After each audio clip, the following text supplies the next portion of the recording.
Today is the 27th February 1998. Our Vipassana meditation retreat starts on this day. First of all, you took off the 8 precept. Because when one wants to meditate, either samatha meditation or vipassana meditation, he is required to observe at least 5 precepts so that his morality is purified. It's very much important to have a purification of morality as base for either samatha meditation or vipassana meditation.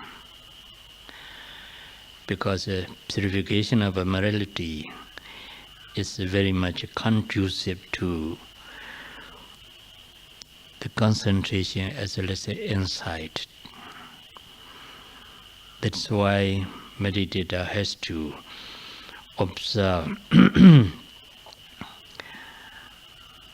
at least 5 precepts, if it is possible 8 precepts. If you observe 5 precepts, then you'll have to spend your time on dinner and preparation of dinner and washing dishes and so on. In this way, your time is much spent for your dinner, so it's better to observe a precept so that you have ample time to spend on meditation. There are 3 types of trainings in Buddhism. One is training and sila, morality, which is known as sila sikha. The second is training and concentration, which is known as samadhi sikha. The third is a training in wisdom, insight or enlightenment, which is known as panya sikha. Out of these 3 types of sikha or training, sila sikha, training and morality, is the basic requirement for a person who wants to train his mind and concentration as well as insight or wisdom. That's why you have to observe a precept before you start to meditate. By observing these precepts, your morality is purified. Here, sila, precept, means restraint on deed and speech. That's all. When your deed is purified and when your speech is purified, then your morality is purified. By observing a precept, both deed and speech can be purified.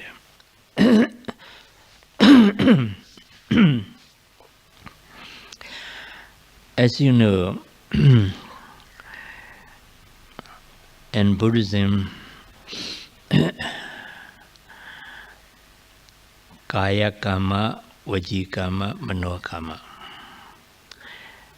Kaya Kamma means bodily actions.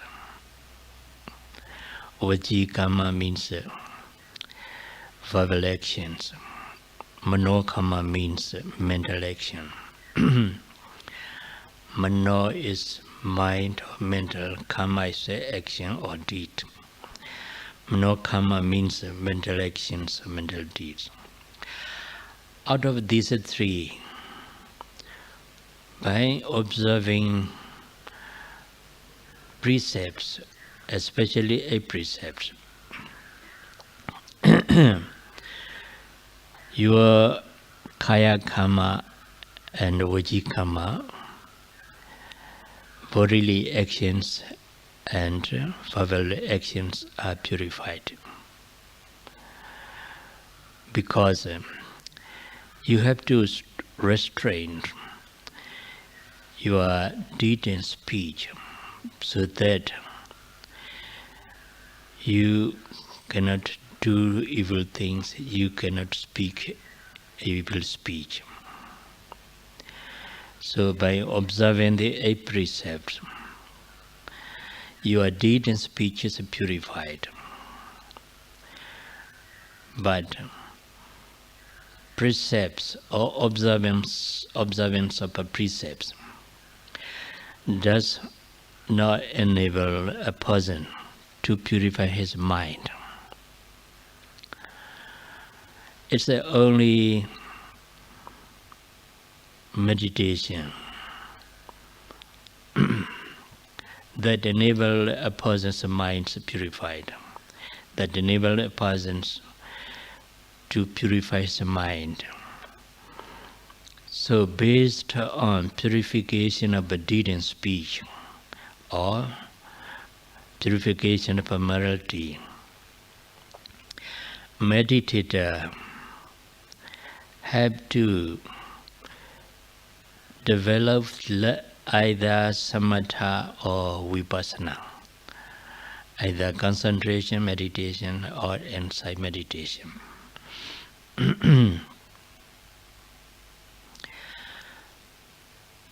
Then purification of morality or purification of a deed and speech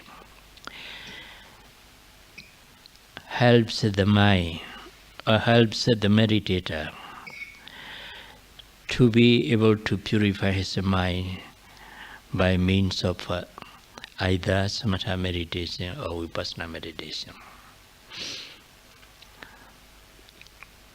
When one's deed and speech is purified, one is happy because he feels clear conscience about this deed and speech. If his deed and speech is not purified, then he feels a guilty conscience. When he feels guilty conscience, he is not happy, his mind is not clear. Then he is not able to concentrate his mind well on the object of meditation. In this way, his concentration is weak. If he has a purification of deed and speech, he feels clear conscience and happy. His mind also clear. Then that clear conscience, happiness, and clear mind helps him to attain some degree of deep concentration and also some clear insight into phenomena. That's why meditators have to observe at least 5 precepts, if it is possible, 8 precepts. But for bhikkhus, there are 227 rules of Vinaya, monastic code, to observe as a morality, purification of morality.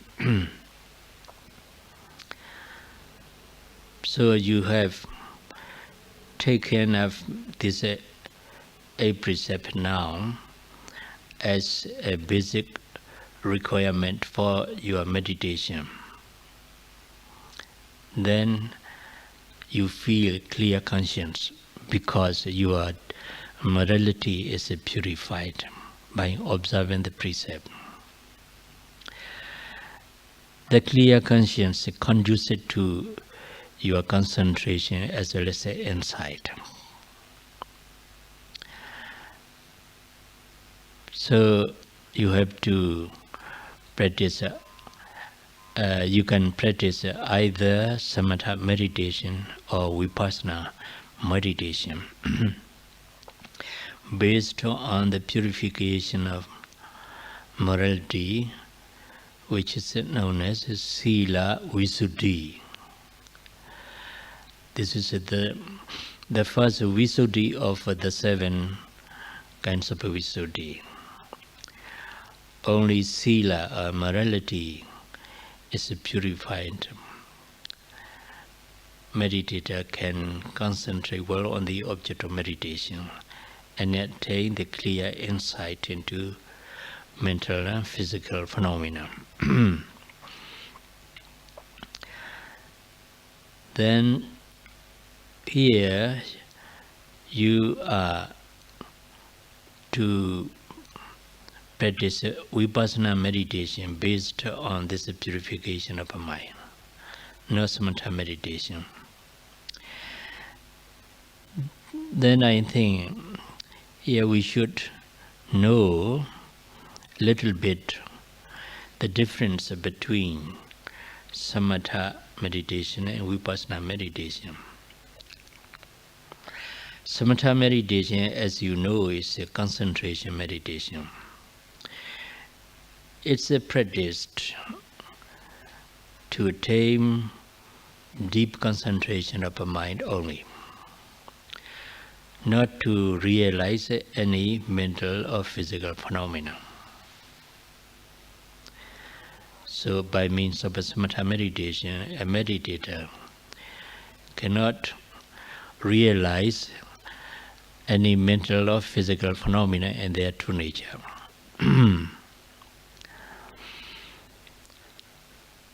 Vipassana meditation is practiced to attain the cessation of suffering, nibbana, through realization of mental and physical phenomena in their true nature, based on some degree of concentration. This is the difference, the main points of the difference between samatha meditation and vipassana meditation. That's why we have to try to practice vipassana meditation so that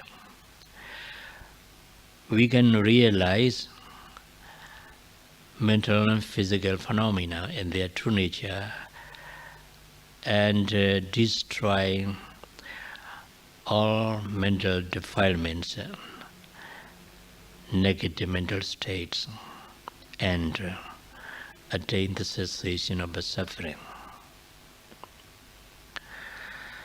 Though we are able to attain deep concentration of the mind,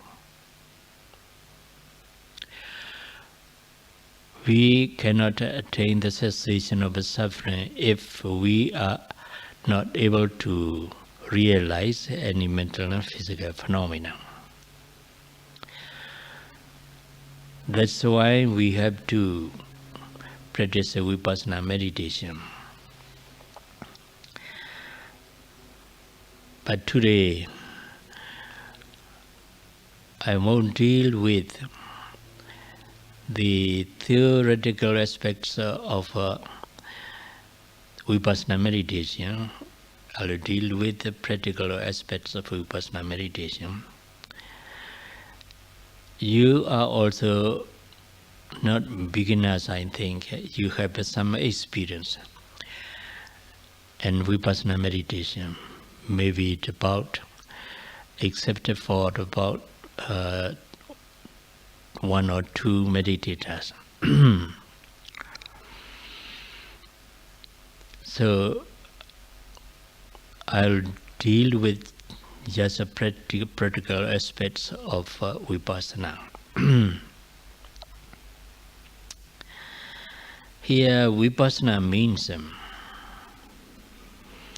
the realization of impermanence, suffering, or unsatisfactoriness,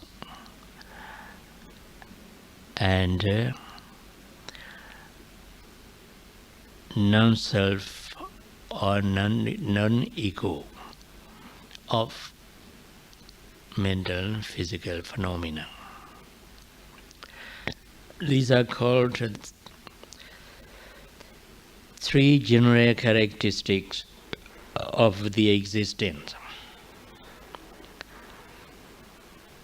Impermanence, anicca. Suffering or unsatisfactoriness, dukkha.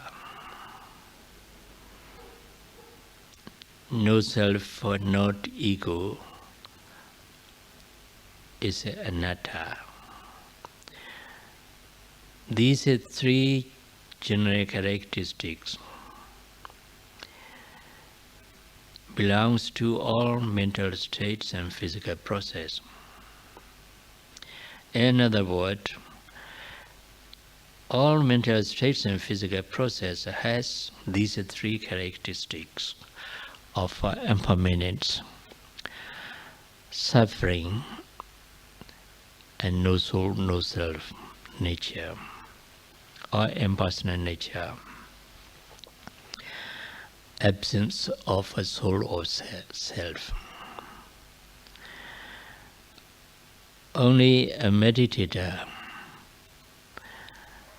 have realized these 3 characteristics of a mental and physical phenomena. He will be able to remove all mental defilements which are the causes of suffering. Unless he is able to realize these 3 characteristics, anicca, dukkha, and anatta, impermanent, suffering, and impersonal nature of the phenomena, he won't be able to destroy any of the mental defilements, and then he won't be able to attain the cessation of suffering. He won't be able to put an end to suffering.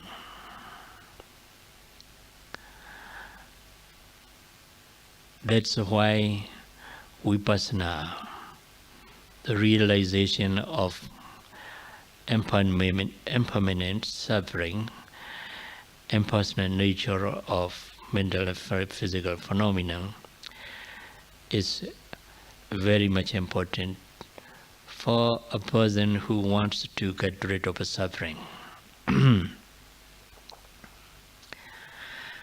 That's why we have to practice a Vipassana meditation. Vipassana is roughly translated into insight, I-N-S-I-G-H-T, insight. Actually, this insight can be attained by means of bare attention to what is happening to our body and mind. Because if insight is mixed with any analytical knowledge, intellectual reasoning, philosophical thinking, that insight is not pure, so it doesn't penetrate into the true nature of body-mind process or mental and physical phenomena as they really are. Then we won't be able to destroy any of the mental defilements because our insight is not pure, so we are not able to see any mental states or physical process as it really is. That's why when we develop the insight knowledge by means of Vipassana meditation, we must not think about the technique or the object or the experience. We must not analyze them. We must not think about them. We must not conceptualize it. What we should do is to see it as it really occurs.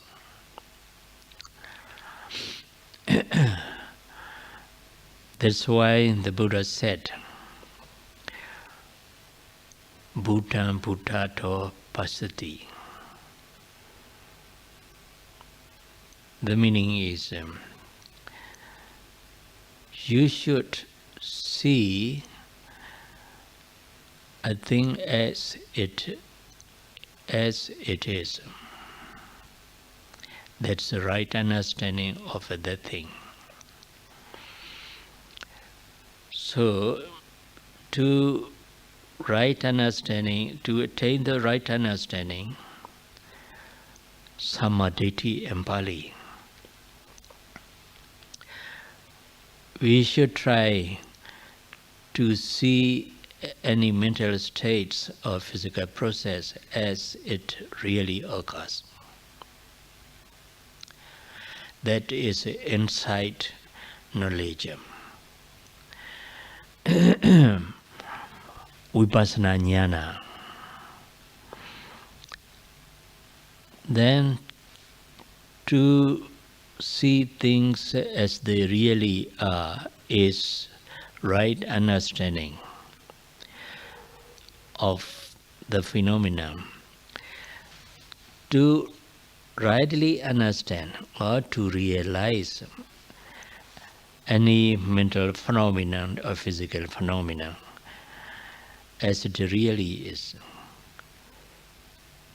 we have to be mindful of it as it really occurs at the moment of occurrence. This is Vipassana meditation or mindfulness meditation or insight meditation.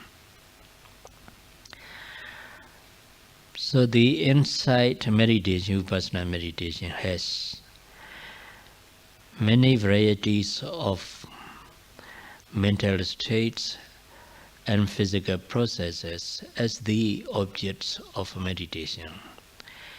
Any mental state is the object of meditation. Any physical process is in the object of meditation. Because any mental state or physical process has these three characteristics: impermanent, suffering, and personal nature. Because every mental state arises and then very instantly passes away. It doesn't last even a millionth of a second. So it has the nature of our impermanence. It's not permanent. It doesn't last permanently. It arises and then very instantly passes away. The Buddha said, Yadane jantan dukkhan. The meaning is, what is impermanent is suffering. So, when we see any mental state rising and passing away, then we see it's a suffering too. Then we see it's the nature of no self, non-ego. Because so-called self or ego or soul is regarded as everlasting entity. But none of mental states or physical process is everlasting.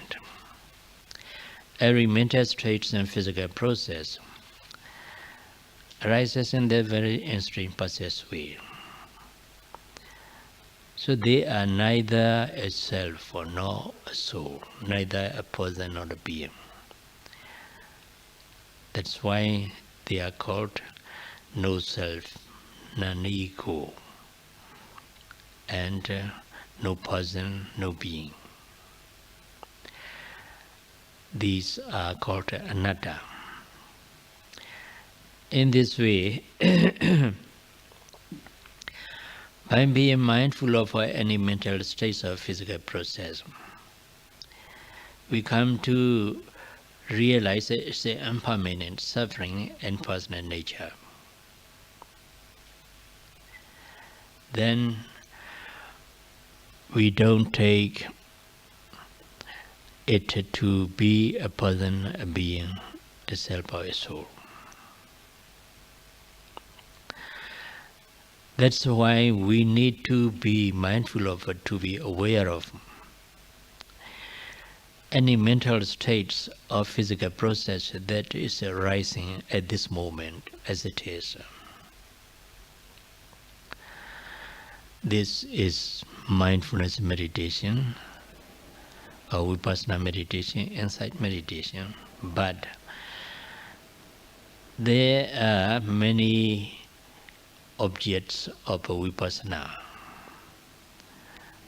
because every mental state and physical process are the object of Vipassana meditation. So for the beginner, he may get puzzled what to be mindful of, what to be aware of in the beginning of the practice. To avoid that difficulties in the practice, the most venerable Mahasi Sayadaw, the late venerable Mahasi Sayadaw, teaches his students to begin with the rising and fall of the abdomen for his meditation. When you breathe in, the abdomen rises. When you breathe out, the abdomen falls. When the abdomen rises, you observe it. Make a mental note as rising. When the abdomen falls, you observe it. Make a mental note, falling. In this way, rising, falling. But the abdominal movement, abdomen, moves in many ways. Sometimes the abdomen moves outward and then inward. Sometimes it moves upward and downward. Sometimes it moves around. It depends on meditate as a physical composite. Whatever it may be, when you feel the abdomen moves, say, forward or backward, outward or inward, you should observe the movement and notice it as rising. When it moves inward or backward, you observe it precisely, attentively, and notice it as falling. In this way, rising, falling, rising, falling. The words rising and falling are not absolute reality, not ultimate reality. They are concept. But this is a concept, the words rising and falling, helps the mind to focus on the movement or the object precisely and attentively. So we have to use this concept, labeling or mental note, such as rising, falling. But we should not, our mind, stay with the words. It should go to the physical movement, actual movement of the abdomen. Observing or being aware of actual movement of abdomen and notice it rising. Observing actual movement of the abdomen inward, then notice it as falling. In this way, rising, falling, rising, falling.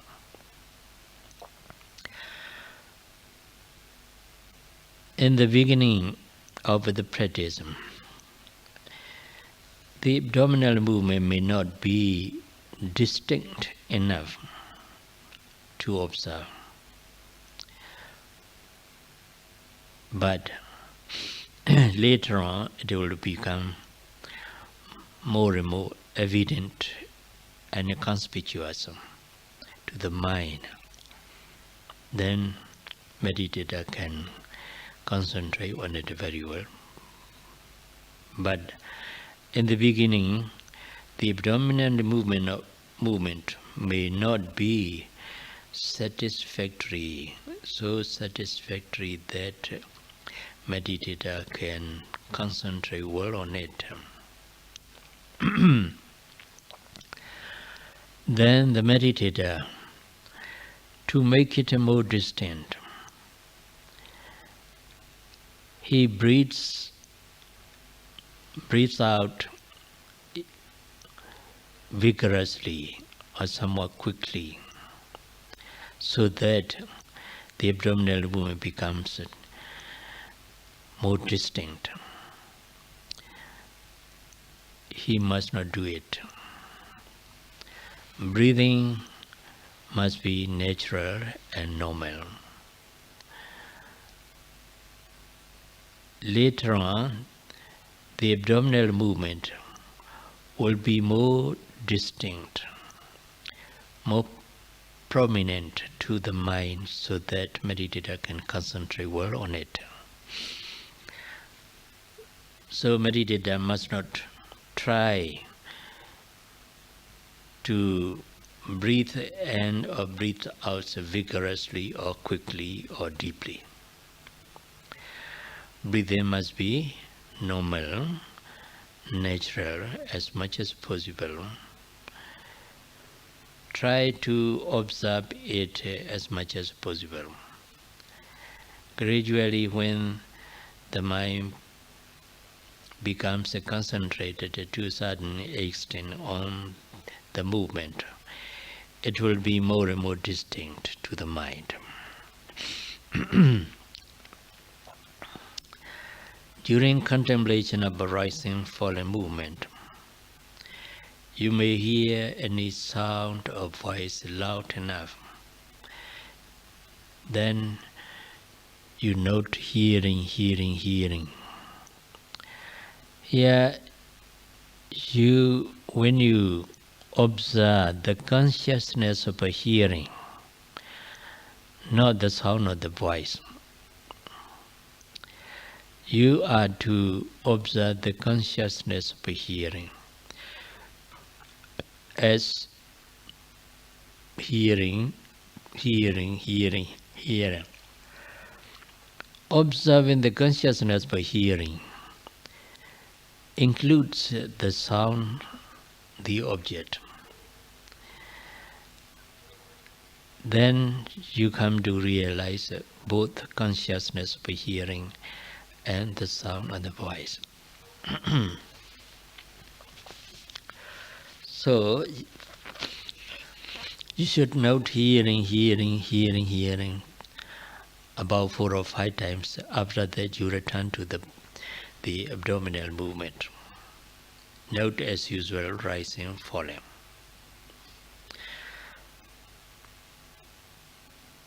In the beginning, your mind doesn't stay with the movement of the foot.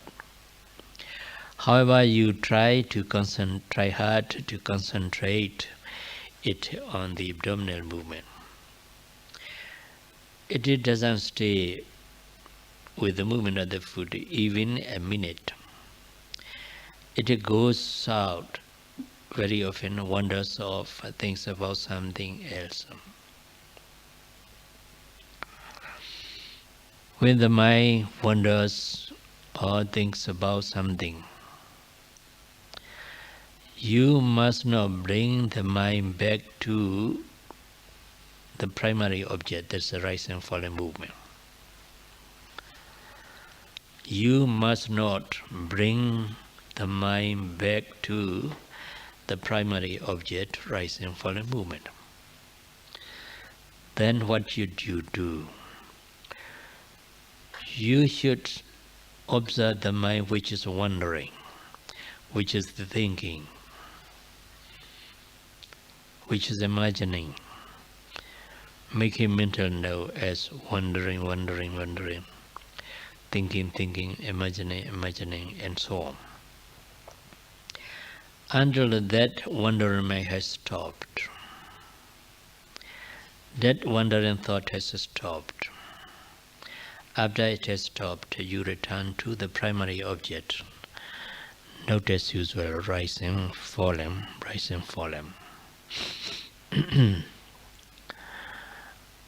Why do you need to observe this wandering thought, thinking mind? Because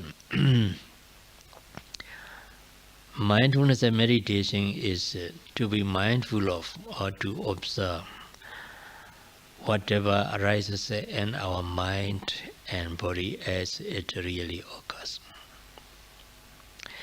The Buddha said,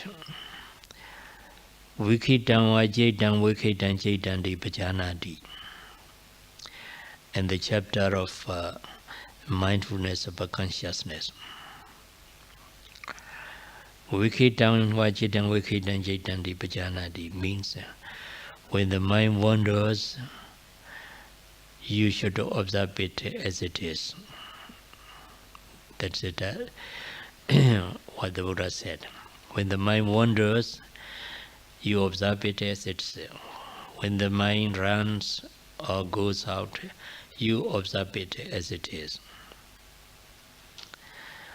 Why you have to be mindful of the wandering mind, the thinking, imagination? Because wandering thought, thinking mind, imagination are also the mental states, mental phenomena, which are known as nama. This mental phenomena has three characteristics: impermanence, suffering, and personal nature.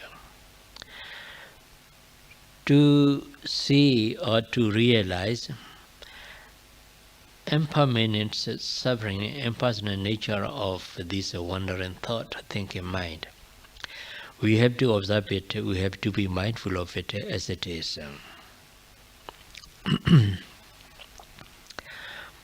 This is a Vipassana meditation. But in Samatha meditation, whenever the mind goes out, wanders, you bring the mind back to the primary object and focus on it. That's Samatha meditation. Why should you bring the mind back to the primary object in Samatha meditation? Because the purpose of a Samatha meditation is to concentrate the mind on a single object of a meditation very deeply. So, meditator has to bring the mind back to the primary object and focus on it attentively, so that he can concentrate well on a single object meditation. That is a Samatha meditation. And Vipassana meditation, you must not do so, because Vipassana meditation doesn't need deep concentration. It needs a realization of three characteristics of a mental and physical phenomena. But to realize them, meditator needs some degree of a concentration. This is some degree of a concentration which is required for some Vipassana meditation can be attained by observing each mental state of physical process arising at this moment or from moment to moment. In Vipassana meditation, meditator has to focus his mind on successive objects, one after another. So, if he observes each object attentively enough, his mind is concentrated on the first object and also the following objects too. So, in this way, Vipassana meditator attains some degree of a concentration, which enable him to realize that these three characteristics: impermanence, suffering, impersonal nature of phenomena. So here what I want to repeat is, when the mind goes out, when the mind wanders, thinks about something else, you must not bring the mind back to the object. You should observe that mind which is wandering or thinking as it really occurs, until that thought has disappeared. After the thought has disappeared, you return to the primary object and note as usual rising and falling. When you note wandering thought, thinking mind, imagination, your noting should be more powerful, more attentive, more energetic than the process of a thought, wandering thought, so that your mindfulness or your noting mind becomes more powerful. You should note it more attentively energetically and somewhat quickly. Make him mental know as wandering, thinking. In this way, the note mind becomes more and more powerful and more attentive and more energetic enough. When the note mind becomes more powerful and more energetic, then thinking mind process gradually stops, because it is overwhelmed by the powerful note mind. Then it stops. After that, the note mind will return to the primary object and note as usual as rising and falling. While you are contemplating rising and falling movement of the abdomen, you may feel any pain or stiffening, itching, any unpleasant physical discomfort. Then you should leave the abdominal alone and go to the point of pain or stiffening, itching, numbness. Observe it as it is. Make a mental note: pain, stiffening, itching, numb. Until that unpleasant sensation has subsided or disappeared. After that unpleasant sensation, pain or stiffening has disappeared, you return to the primary object, that's rising and falling, and note as usual. But when you observe the pain or stiffening or itching, the more intently you observe it, the more severe you feel. At that time you think, because of your noting, or because you note the pain attentively, the pain becomes severe. Actually, the pain doesn't become severe, but the mind becomes more and more concentrated. When the mind becomes more concentrated, it becomes more sensitive to the pain. Then you think the pain becomes severe. But whatever it may be, when you have pain or stiffening, itching on any part of the body, you should be patient with it and observe it as much as possible, attentively enough. First of all, you should observe the pain, you should note the pain attentively, energetically. But the pain may disappear or subside. Then you come to the primary object, note as usual. But most of the time, the pain becomes severer, you think. Then you have to be more patient with the pain and continue to observe it. But eventually, the pain may become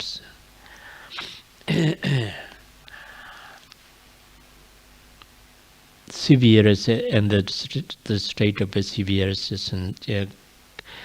condition. Or if you are no longer able to bear the pain, then that is the time for you to get up and walk. But not to change your position, to relieve of the pain. If you change the position, if you shift the position to relieve of the pain, it becomes a bad habit. Then when you are meditative experienced and advanced stage, you have no pain But your mind has a tendency to change the position, though you don't have the pain. Why? Because of that bad habit of a changing position. So when you become unbearable, then you must not change the position. You should get up and practice walking meditation about 1 hour or 50 minutes or 1 hour. Then the pain will go away. This is a end sitting. But in sitting, you should sit with relaxation in mind and body. Your mind also must be relaxed. Your body also must be relaxed. You must not let the mind tense. You must not let the body become tense. Sit and relaxation in both body and mind. But the body must be kept in an upright position. The head also must be kept in an upright position.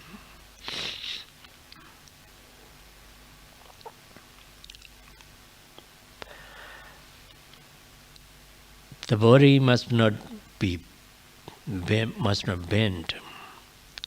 But even though you keep the body in an upright position, when your efforts becomes weak, then it becomes gradually bent.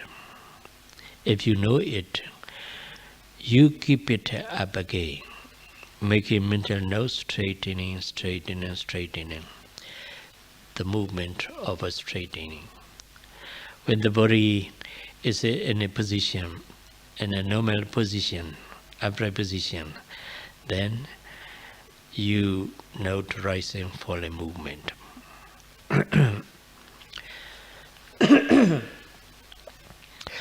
Then you note rising, falling movement. In the same way,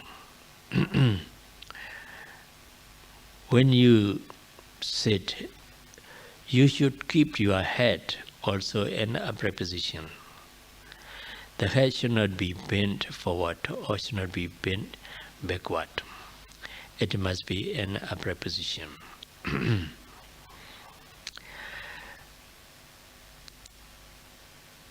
Some meditators sit in cross-legged position. I think it's not very good because meditators are not accustomed to sit in cross-legged position. So he feel painful sensation in a short time when he sit in cross-legged position because one leg presses against the other. So you got the pain in a short time.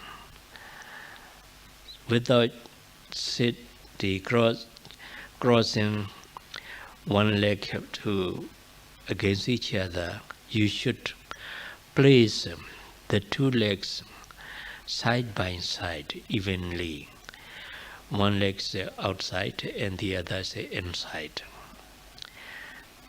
Then the two legs are not crossing each other, so there's no pressure against each legs. Then you don't have the painful sensation in a short time.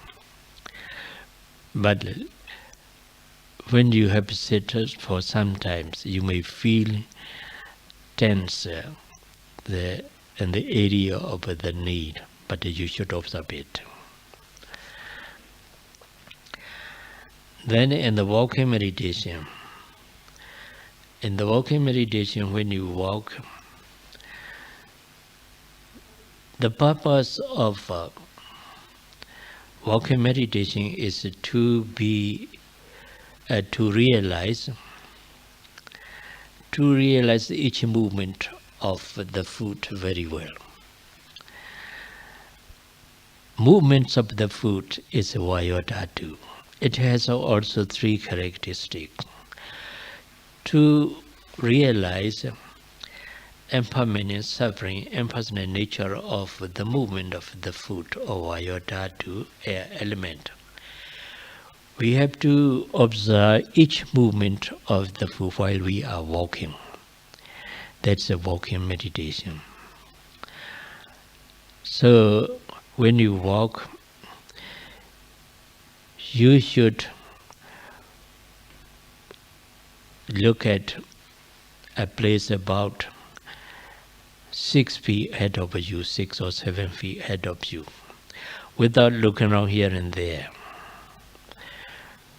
Before walking, stand still and look at about a place about 6 feet ahead of you, and focus the mind on the movement of the foot, observing each individual movement of the foot attentively and precisely.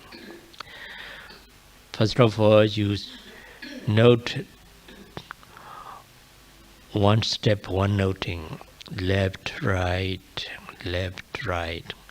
When you make left steps, observe the movement of the foot of the left. When you make right steps, you should observe the movement of the right foot. Make a mental note as right, left, right, left, right. If you are able to observe the left and right foot of the movement of the left and right foot of more to a certain extent, then you can increase your object. You should observe the lifting of the foot, the heel, lifting. Then when it pushes forward, not pushing. When it put down, putting or dropping. In this way, lifting, pushing, dropping, lifting, pushing, dropping. You must not look at nearer than 6 feet. If you look at nearer than 6 feet, in a short time you feel tense in the neck. You may feel dizzy. You may feel tense in the back. So to avoid it, you must not look at nearer than 6 feet. The eyes should be half closed, looking at about 6 feet ahead of you. When you put down the foot, you should put it down flat. Normally, you put the heel first and the toes later. But in walking meditation, you should put the foot flat, drop flat, so that you can drop the foot flat. Your stepping should not be long. It should be a length of a foot. A length of a foot. And also, you must not put the foot down one foot after another. If you put down in that way, it's unnatural. Then you may lose your balance. You can't keep your balance. So you must not put down the foot one foot after another. Then when you lift the heel of the foot, you note lifting. Being aware of the movement of the heel. And when you push it forward, observing actual movement of a pushing forward of the foot. Make a mental note as a pushing. When you drop it down, observing actual movement of dropping. Note as usual. A note as dropping. In this way, lifting, pushing, dropping, lifting, pushing, dropping. Stay until the end of walking meditation. Later on, you can increase your objects.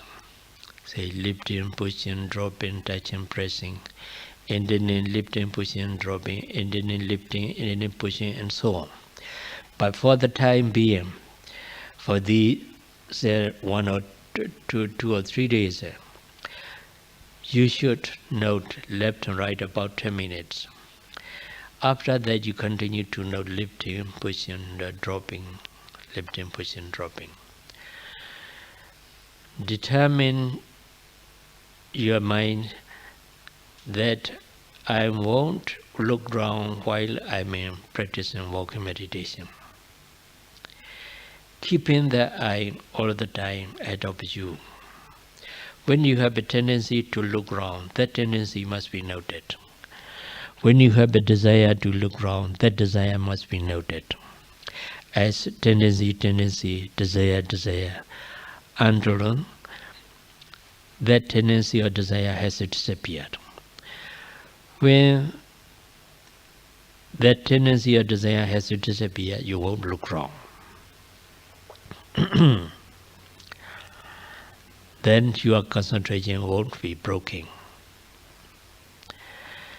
When you reach the other end of the walk, you should stand still. Noting standing posture as is standing. Being aware of upright posture of the body. Noting as is standing. About 10 times. After that, you want to turn to the body. Then there is an intention to turn the body. Intention must be noted. Intending.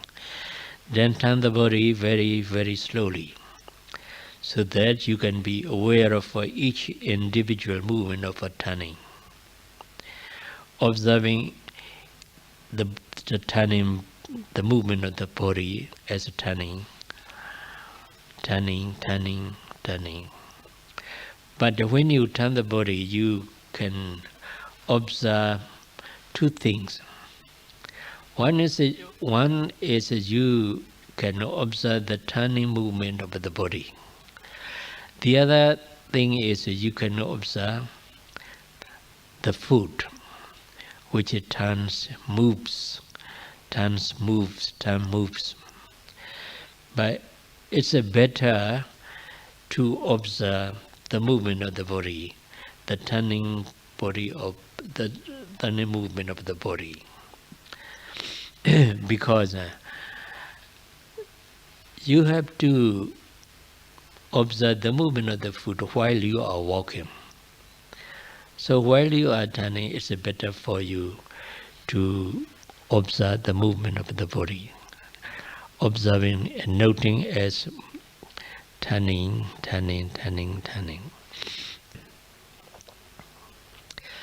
Then when your face is in the direction you came, then again stand still. No standing posture, upright posture of the body, noting standing. About 10 times. Then you walk left, right again. In this way you should walk 1 hour. Walking and sitting, the duration of walking and sitting need not be equal. But in the beginning of the practice, you should walk 1 hour and you should practice at least 1 hour. If you can sit longer, you should do. If you can sit longer, you should do sit 1 hour and 10 minutes, 1 hour and 15 minutes. you can. But at least you should sit 1 hour. If you have, say, painful sensation after 30 minutes of meditation, then you observe the painful sensation. Pain, being patient with it. If the pain becomes unbearable, you may change only once in a sitting, not twice. Because you are not able to sit 1 hour. So later on, you won't need to change your position in an hour's sitting. Say, after 1 hour sitting, then walk. After 1 hour walk, you sit. But though we say normally you should walk 1 hour, but in the schedule of a meditation, we put 30 minutes for some walking. It's according to the time. So at that time you should walk about 30 minutes. Then in this way, you should walk being aware of each individual movement of the foot very well. Do not let the mind stay just with the words lifting, pushing, dropping. The mind should go to the actual movement of the foot, the phenomena, observing each movement as lifting, pushing, dropping. When you want to go to the place where you are to sit, there also you should carry on your mindfulness until you have settled down on your seat, observing, lifting, pushing, dropping, lifting, pushing, dropping, without interruption. When you reach the place where you are to sit, then you observe all actions and movements involved in the act of sitting as it really occurs. This is walking meditation in brief. But we had 3 aspects of practice: walking, sitting, and awareness of a daily activity. As you know, awareness of a daily activity is very, very much important to make progress in meditation. So whatever you are doing must be observed. Say, while you are stretching of the arms, bending of the arms, lifting and pushing, putting down of the arms, while you are holding the spoon, while you are looking at the foot, and so on. Whatever actions or movements must be observed in your daily routine, so that you can have the continuity of mindfulness for the whole day as much as possible. Continuous and sustained, constant mindfulness is the cause of a deep concentration. The deep concentration enables you to realize 3 characteristics of mental and physical phenomena. So today is enough. This is an introductory talks for practical aspect of this Vipassana. Tomorrow we will continue it. May all of you be able to rightly understand the technique of this mindfulness meditation. Try your best and attain the cessation of suffering.